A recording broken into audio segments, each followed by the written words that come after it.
There's one week in history unlike any other. During this week, time itself was split in two. The exact moment when the clock stopped. Everything that came before pointed to this moment, and everything that came after was forever changed. Over these 7 days, the ultimate battle was fought between life and death, between darkness and light. 7 days that changed the destiny of humanity. Yet what unfolded then wasn't understood as it happened. No one grasped what was truly taking place. Not even those standing just a few yards away. They thought they were witnessing a brutal tragedy. Unaware that it was in truth the greatest victory in history, the fulfillment of God's plan written from the dawn of time. This was the week the circle closed. And everything that unfolded on this earth over 2,000 years ago was precisely designed for one single purpose. Our redemption. Every step, every betrayal, every drop of blood was part of a flawless design traced from the very beginning. Stay until the end, because only when you fit every piece of this puzzle together will you understand why this week still carries the most powerful message in the universe.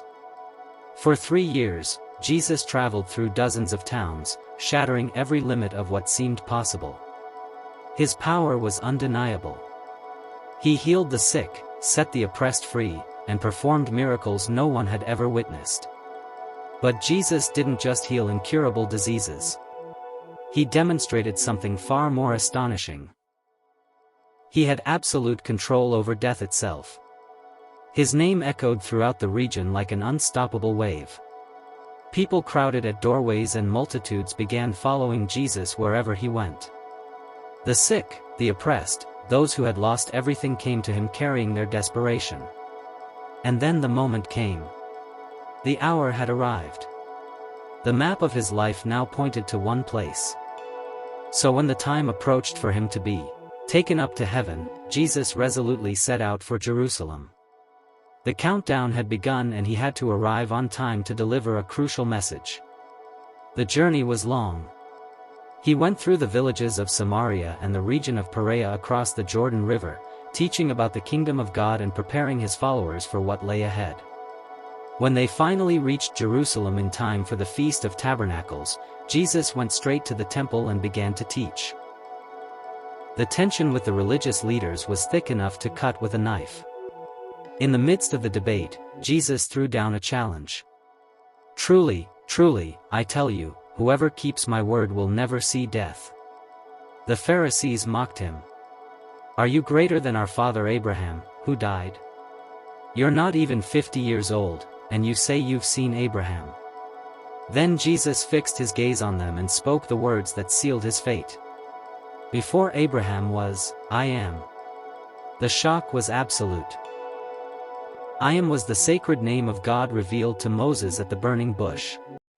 Jesus wasn't just saying he existed before Abraham. He was claiming to be God. For them, that was the limit. An intolerable blasphemy. They scooped up stones to kill him on the spot. But Jesus slipped through the crowd and disappeared from the temple. His hour had not yet come. He slipped away to Bethany, to the home of his friends Mary, Martha, and Lazarus. He needed time, but time was exactly what he didn't have.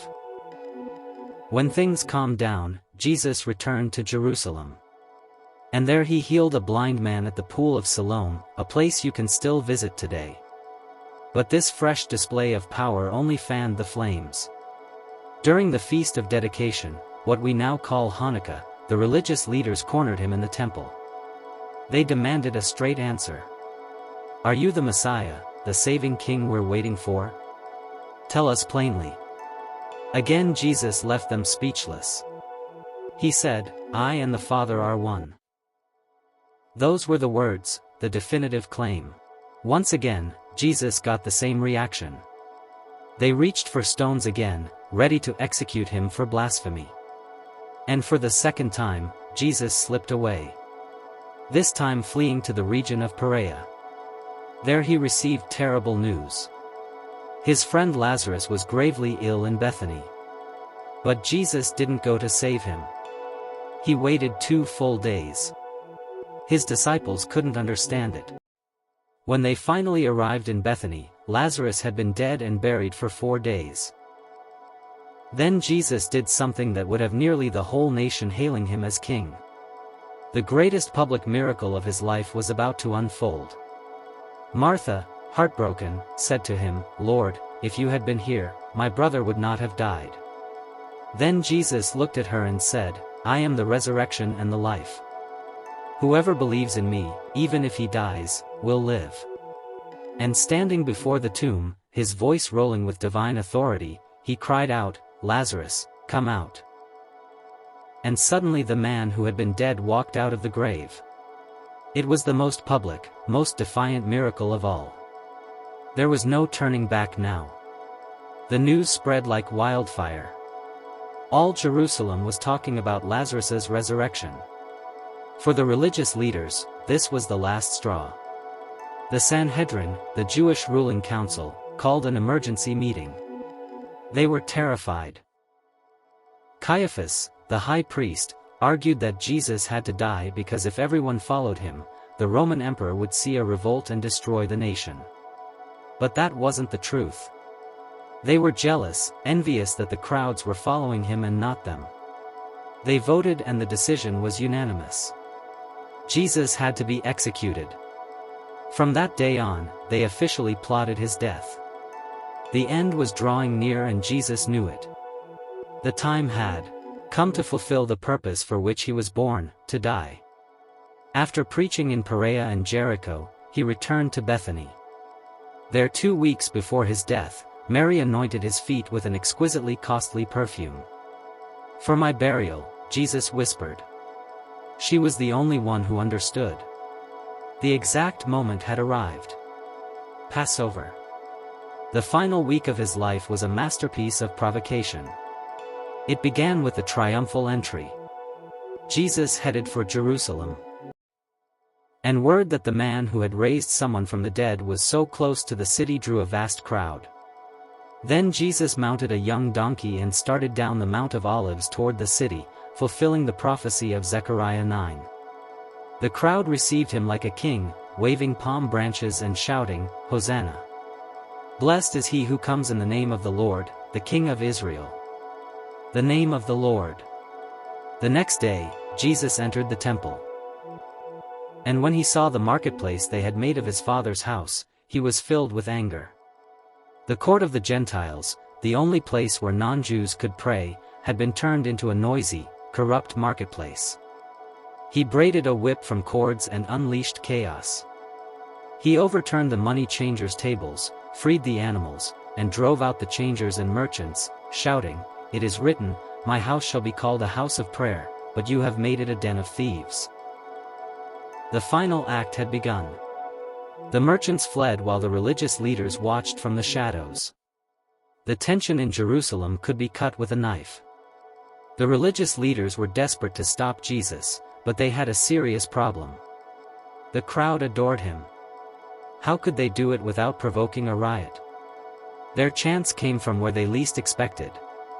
On a dark night, Judas Iscariot knocked at their door. He was one of the 12, the treasurer who managed the group's money. The Bible says that Satan entered Judas and he made them an offer. He would hand over his teacher for 30 pieces of silver, the price of a slave. The priests accepted at once. The plan was in motion. The next day, Jesus gathered his disciples. He knew what was coming. They were going to celebrate Passover, but this meal would be the last. During the meal, Jesus dropped a bombshell. "Truly, I tell you, one of you will betray me." A murmur rippled around the table. Then Jesus dipped the bread and handed it to Judas. "What you're about to do quickly." Judas's heart pounded in his chest. He stood without a word and stepped out into the darkness. The traitor had been revealed.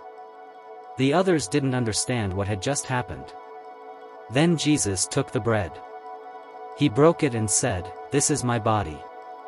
Then he took the cup of wine. "Drink from it, all of you, for this is my blood of the new covenant poured out for many for the forgiveness of sins."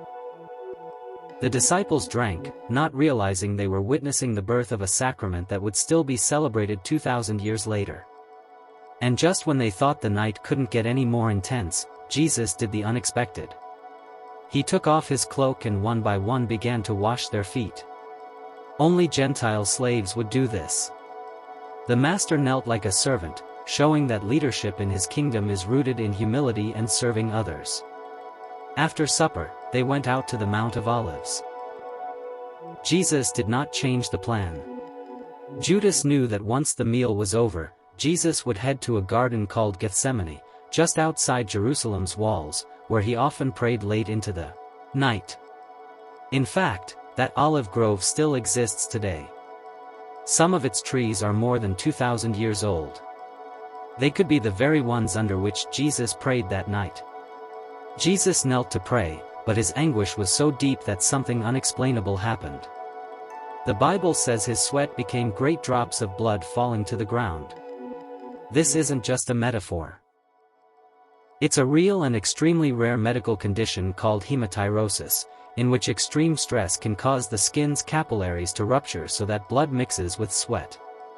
Jesus knew the physical and spiritual agony that awaited him.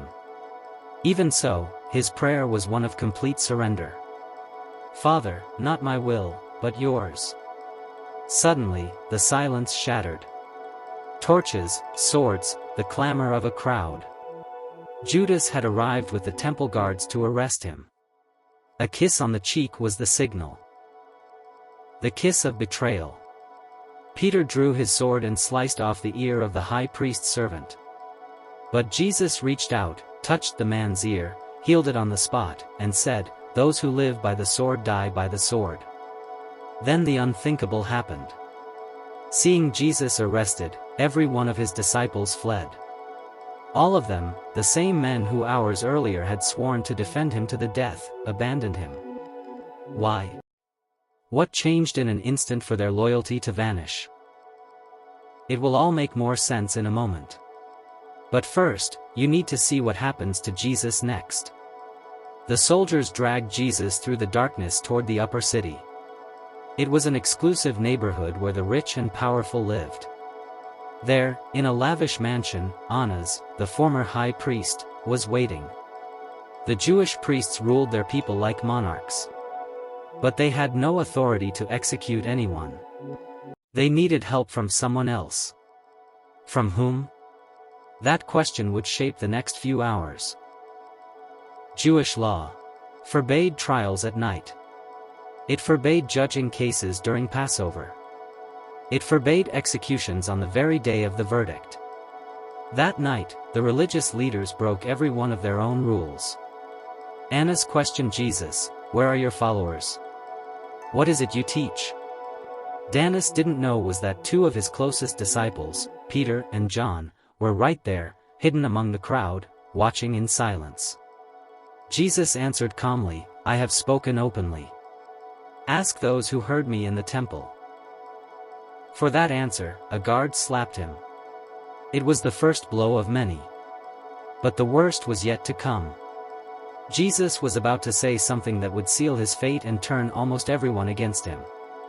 But before Jesus spoke those fateful words, something terrible was unfolding outside in the courtyard. While they were interrogating Jesus, Peter waited in the courtyard. A servant girl stared him down. "You were with Jesus." "I don't know him." Peter lied. Twice more he was recognized. Twice more he denied his master. Then the rooster crowed. At that moment Jesus, beaten and bleeding, crossed the courtyard. His eyes met Peter's.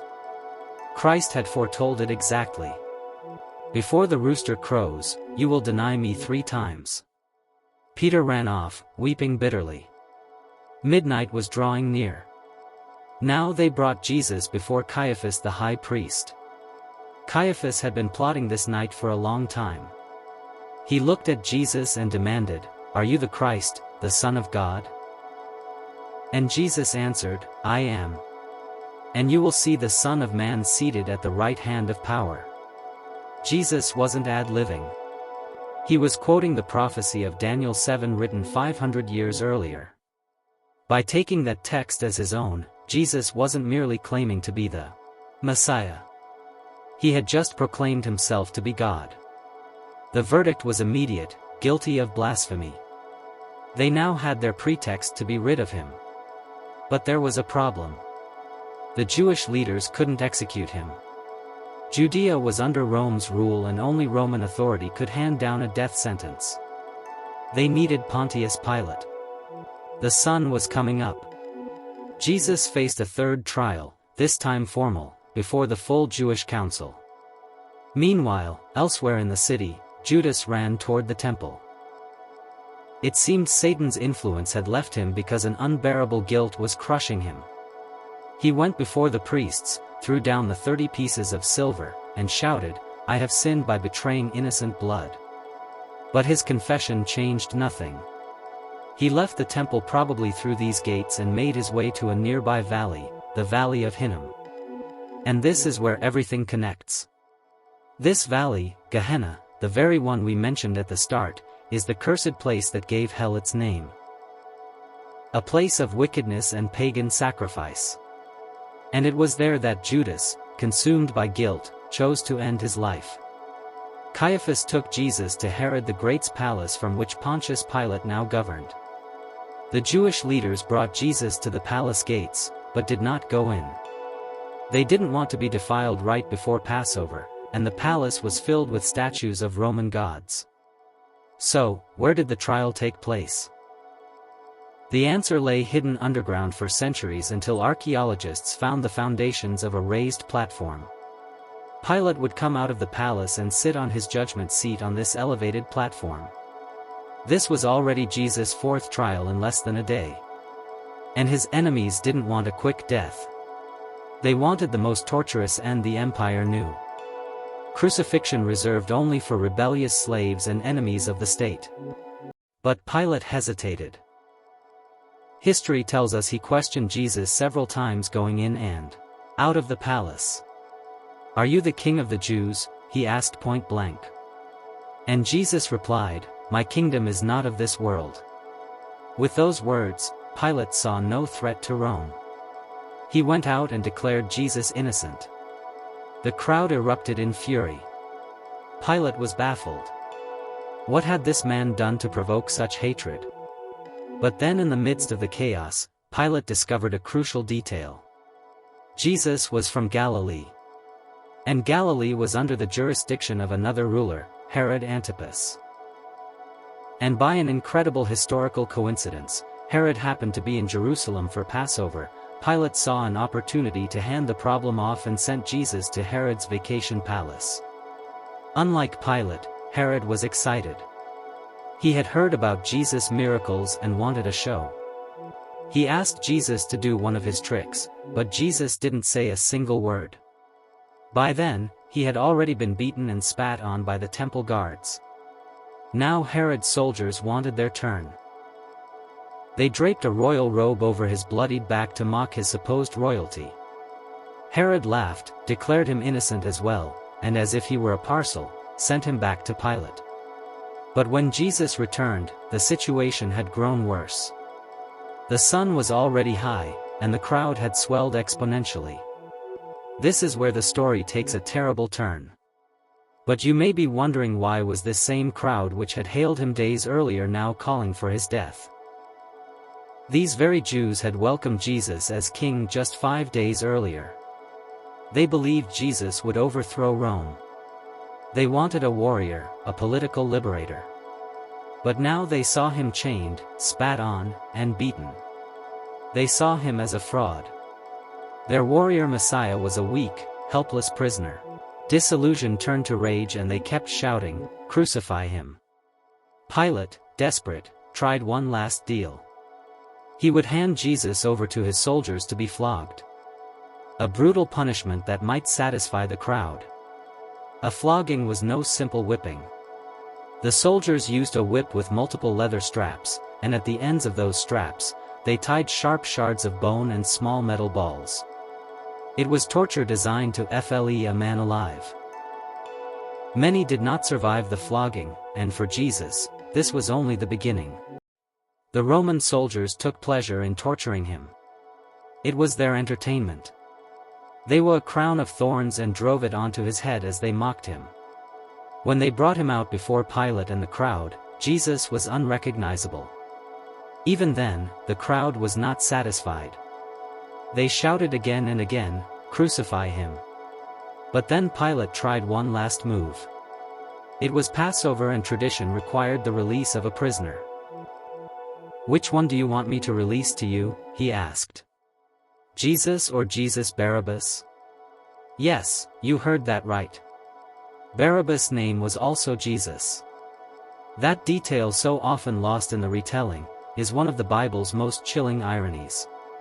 Pilate was literally asking, "Which Jesus do you want? The murderer or the Savior?" They chose the murderer.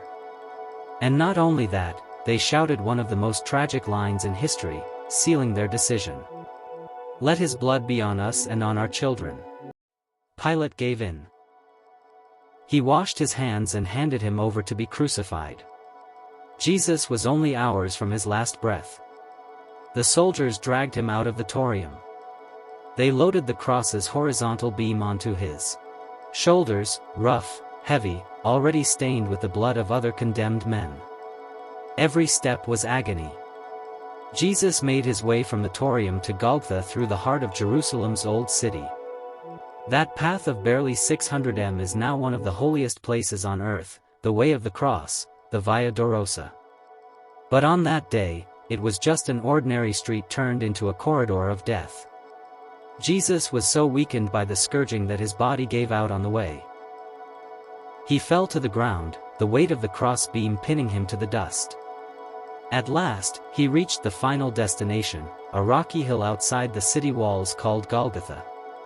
There they stripped him before everyone. His body was a map of pain.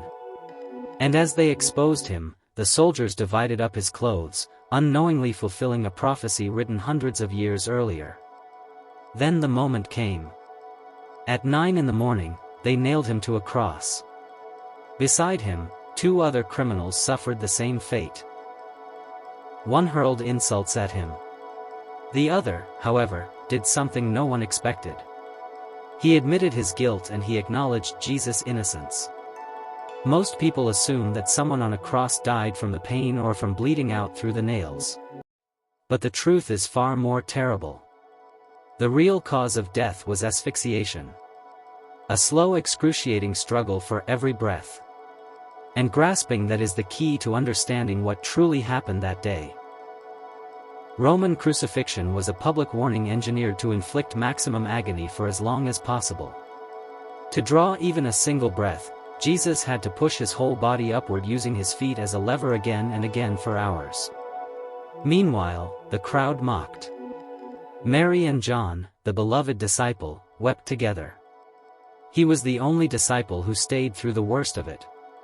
Then something unexplainable happened. From noon until 3 o'clock in the afternoon, darkness fell over the land. In broad daylight, the sky grew heavy, dense. It was as if all creation held its breath. The Lamb was bearing the weight of the world's sin.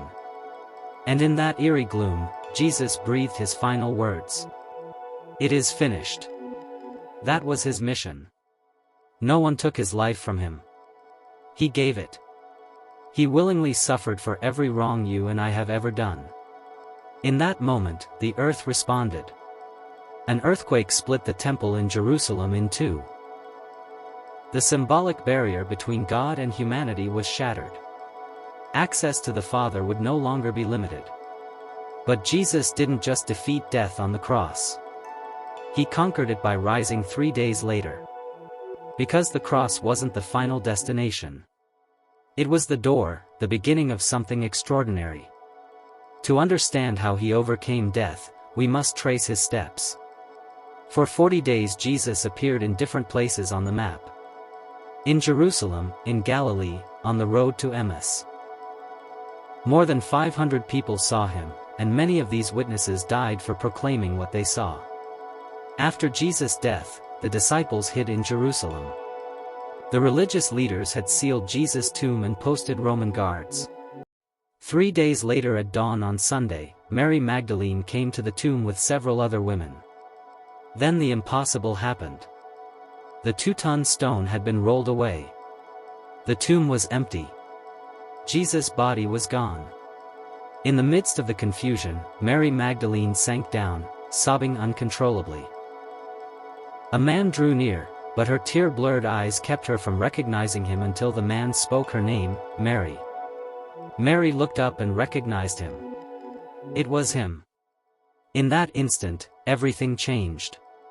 Jesus was alive. She moved to draw close, to embrace him, to cling to him. But Jesus lifted his hand gently and said, "Do not hold on to me, for I have not yet ascended to the Father. Go to my brothers and tell them, I am ascending to my Father and your Father, to my God and your God." Mary understood this was not a reunion to linger in. It was a mission. Without a moment to lose, she ran back to the upper room where the disciples were hiding. The other women who were with her saw the same and ran back to the city. But on the way, Jesus suddenly appeared and he greeted them with a simple greetings. They wrapped their arms around him. He was real flesh and blood. Jesus was alive and he said, "Do not be afraid. Go tell my brothers." The women raced off, thrilled, to share the great news with the disciples. But the disciples didn't believe them. In those days, a woman's testimony counted for nothing. It wasn't even admitted in a Jewish court. No matter how many women spoke, Jesus chose a group of women, the very ones the world rejected, to announce the most important event in history. Everyone had lost faith except Peter and John, who ran to the tomb with a spark of hope. And when they arrived, the tomb was empty. Jesus wasn't there. They found only the burial linens, perfectly arranged, as if the body had vanished from within them. The cloth that had been around his head was folded up separately, set in another place. A strange detail John never forgot. But not all the disciples were in Jerusalem waiting for word. 2 of them, hearts sunk, had lost all hope. They were walking to their village, Emmaus, about 7 miles away. For them, it was over. On the road, a stranger fell in step with them and began sketching a map through the scriptures. From Moses to the last of the prophets, he showed how everything pointed to a Messiah who had to suffer to enter his glory. Like Mary, they didn't recognize him, either. They walked and talked with him for hours. It wasn't until they sat down to supper in Emmaus when Jesus took the bread, blessed it, and broke it that their eyes were opened. It was him, and in that very moment, he vanished. The shock was so great that they turned right around. They ran the 7 miles back to Jerusalem in the middle of the night to tell the others. And as they told the rest of the disciples their incredible story, Jesus himself appeared right in the middle of the room. This was his 3rd appearance. He didn't open the door. He simply appeared. And his greeting was the same. "Peace be with you." But they didn't feel joy. They felt terror. They thought they were seeing a ghost. Even with him standing right in front of them, doubt proved stronger. It wasn't until he showed them the wounds in his hands and feet and ate a piece of broiled fish in front of them that they began to believe. Even so, one was missing. Thomas wasn't there that night, and when they told him, he refused to believe. A week later, Jesus appeared for the 4th time with a clear purpose. He went straight to Thomas and said, "Put your finger here. Look at my hands. Reach out your hand and place it in my side. Do not disbelieve, but believe." Thomas didn't need to touch him.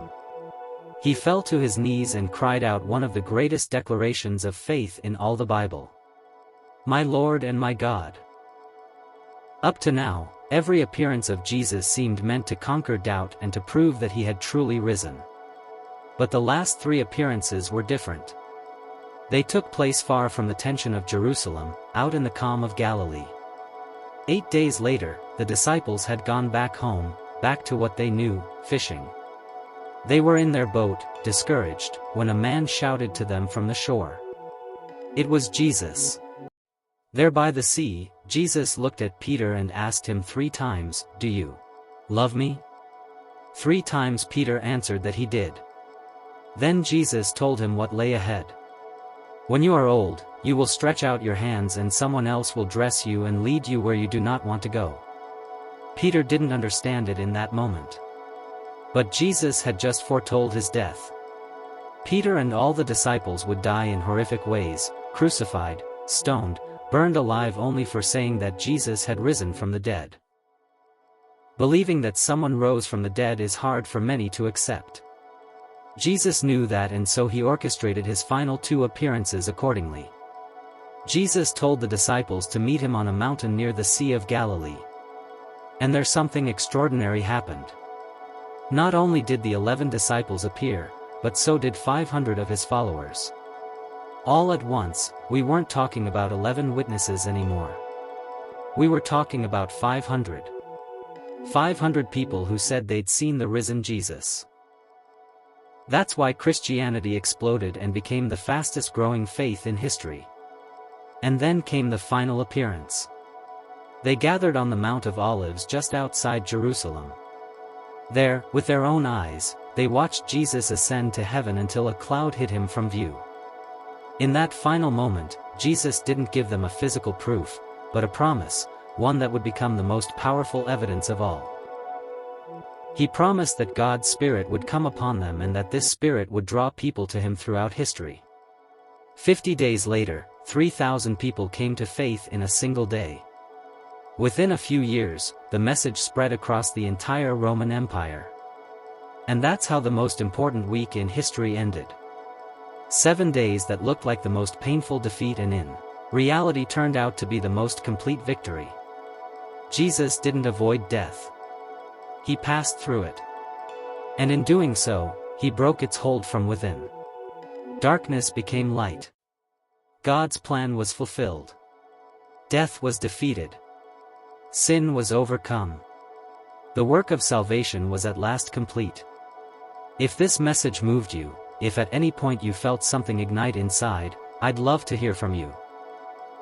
Leave a comment, because sometimes a single reflection written with honesty can become the answer someone needed in their darkest night. Leave your comment. Let's thank God for giving us his greatest gift, the eternal life we share with him. And if you believe that love is still the force that truly transforms the world, hit the like button. It's a way to send this message further so that everyone knows what happened in the most important week in human history. But this week holds many more secrets. There's a story almost no one stops to notice. The one who stood closest to that moment wasn't a disciple. He was the executioner. A Roman soldier who was losing his sight, caught in that supernatural darkness, saw something that sent him to his knees, and made him the first Gentile to believe that Jesus was the Son of God. What did Longinus really see? What happened to the soldier tasked with making sure Jesus died on the cross? You've got to watch the video on your screen, because it's one of the most astonishing and least told transformations in all of history. And pay close attention, because the spear that pierced Jesus' side on the cross became the most coveted relic in history. Don't miss this Holy Week secret. A story told for centuries as one of the most powerful transformations ever witnessed. Blessings to you and your family.